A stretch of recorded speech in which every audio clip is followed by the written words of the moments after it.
A billionaire's card got declined, and what a poor little girl did next changed his life forever. The sleek black card slipped from his fingers and landed on the marble counter with a hollow sound that echoed louder than it should have.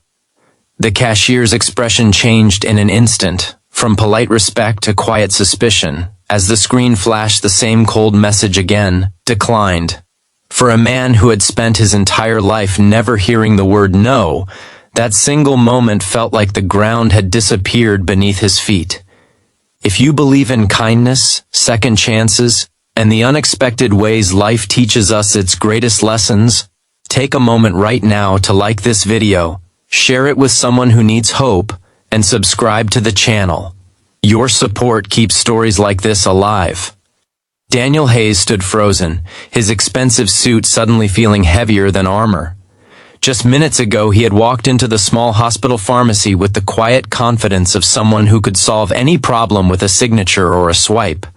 But now, surrounded by strangers and silence, he felt smaller than he ever had in his life. The medicine he needed wasn't for him, it was for his younger sister Emily, the only family he had left. She lay upstairs in a hospital bed, her life hanging by a fragile thread that no amount of money seemed able to secure today. The doctors had warned him that time was running out, and this medication was her last hope. Daniel had built an empire from nothing. He had climbed his way out of poverty through sleepless nights, relentless ambition, and sacrifices that had cost him friendships, love, and even years of connection with his own sister. Success had come, but at a price he was only now beginning to understand. "Try again," he had said moments earlier, his voice calm but edged with urgency. The cashier had nodded politely, but the result didn't change. Declined. A quiet murmur spread through the small pharmacy. Some people stared. Others looked away, pretending not to notice the powerful man unraveling in front of them.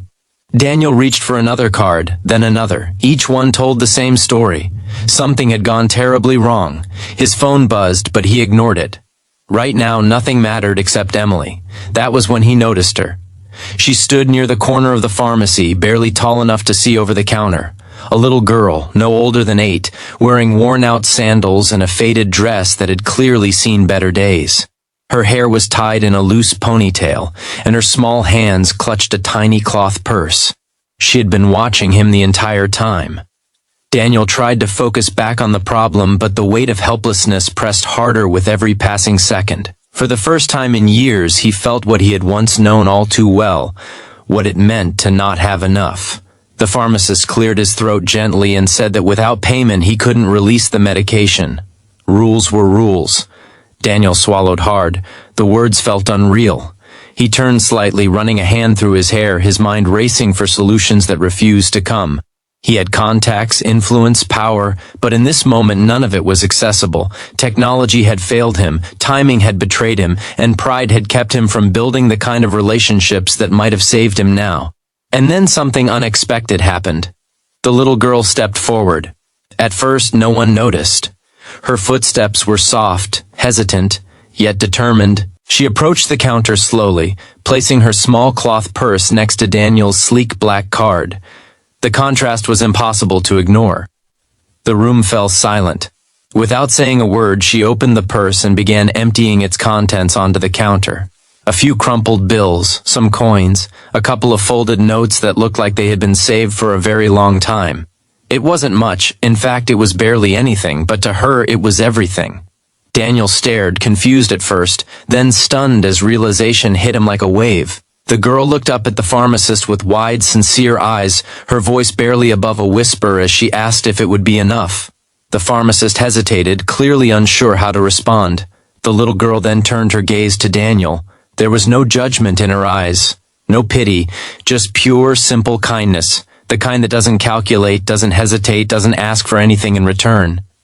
In that moment, something inside Daniel broke. He had spent years believing that power came from wealth, control, and independence. But here stood a child with nothing, and she was offering everything she had without a second thought.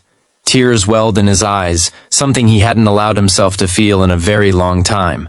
The pharmacist, moved by the scene, quietly nodded and began processing the payment.